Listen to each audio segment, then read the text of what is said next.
Эгер пайгамбарыбыздын хадисине таяна турган болсок, ятбаул маййту саласа. Өлгөн маркумду 3 нерсе эришет. Ахлуху ва малуху ва амалу.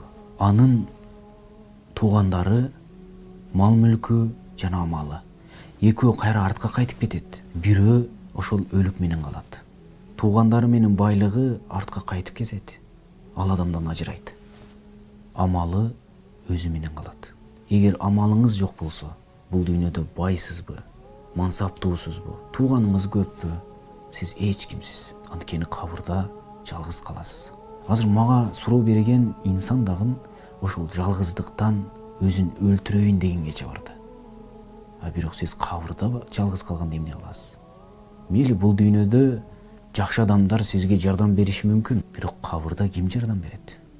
Мына ушул жакшы амалдар жардам берет. Сиздин намазыңыз, сиздин зекетиңиз, сиздин орозоңуз.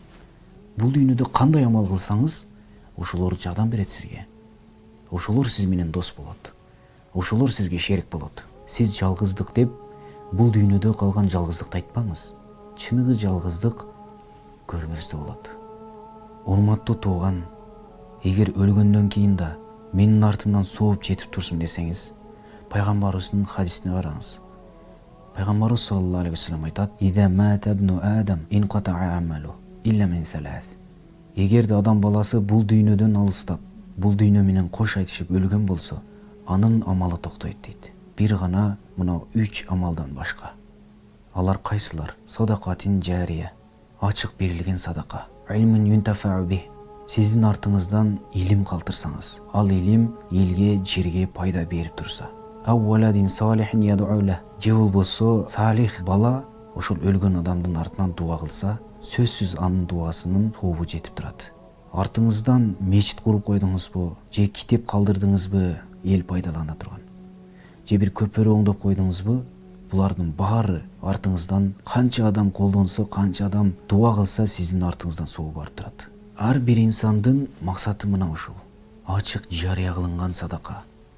Илим ал элге пайдасы тийип турса, же болбосо бала артыңыздан сиздин күнөөлөрүңүздү кечирилиш үчүн ар кандай жакшылыктарды кылып, дуа кылып турат. Ар бир адамдын максаты мына ушул. Өлгөндөн кийин дагы сооп барып турсун десеңиз, ар дайым мына ушул нерсеге амал кылыңыз.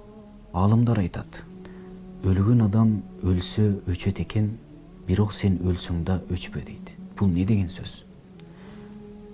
Адамдардын баары өлөт, калат, анын аты унутулуп кетет. Бирок сен өлсөң дагы артыңдан атыңды жазып кет. Артыңдан жакшы амалыңды жазып кет. Артыңдан жакшы ишиңди жазып кет. Эл сизди унутпагыдай болсун. Эгер сиздин атыңыз максат болсо, максат мынандай иштерди кылган эле деп сиздин айылыңыз болсун, сиздин көчөңүз болсун, баары эскерип турсун. Бирок жакшылык менен гана. Ошол үчүн туугандар, баарыбыз мына ушул айтылган нерселерге амал кылалы. Ассаламу алейкум ва рахматуллахи ва баракатух.